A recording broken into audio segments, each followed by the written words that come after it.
વિરમગામ તાલુકાના વંથડ ગામમાં મધ્યાહન ભોજનમાં કામ કરતા કર્મચારી વિરુદ્ધ અરજી આપવા મુદ્દે બોલાચાલી બાદ તકરાર સર્જાઈ. નળસરોવર પોલીસ મથકમાં ક્રોસ ફરિયાદ નોંધાઈ. વિરમગામ તાલુકાના વંથડ ગામમાં મધ્યાહન ભોજનમાં કામ કરતા કર્મચારી વિરુદ્ધ અરજી આપવા બાબતે બોલાચાલી બાદ તકરાર સર્જાઈ હતી, જેમાં પ્રથમ ફરિયાદમાં વંથડ ગામમાં રહેતા ચંદુભાઈ રામજીભાઈ ચાવડાને આરોપી તુલસીભાઈ બાબુભાઈ ચાવડા નાઓએ ગાળો બોલી ગયેલ હોય અને આરોપી વંથડ ગામમાં પ્રાથમિક શાળામાં મધ્યાહન ભોજનમાં કામ કરતા હોય, જેને આરોપી વિરુદ્ધ અરજી આપવા પ્રાથમિક શાળામાં જતા આરોપીઓ દ્વારા બોલાચાલી કરીને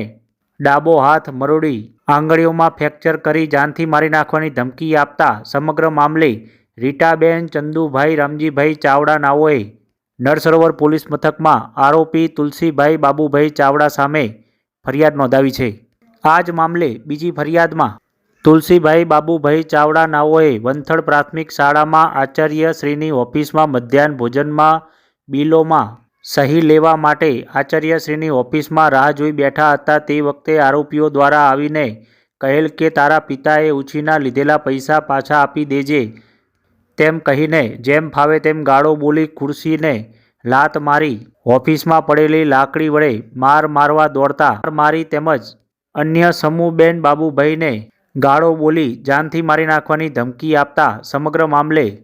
તુલસીભાઈ બાબુભાઈ ચાવડા નાઓએ નળસરોવર પોલીસ મથકમાં આરોપી ચંદુભાઈ રામજીભાઈ ચાવડા રહે વંથડ સામે ફરિયાદ નોંધાવી છે. વિરમગામ નળસરોવર પોલીસે ક્રોસ ફરિયાદ નોંધીને વધુ તપાસ હાથ ધરી છે.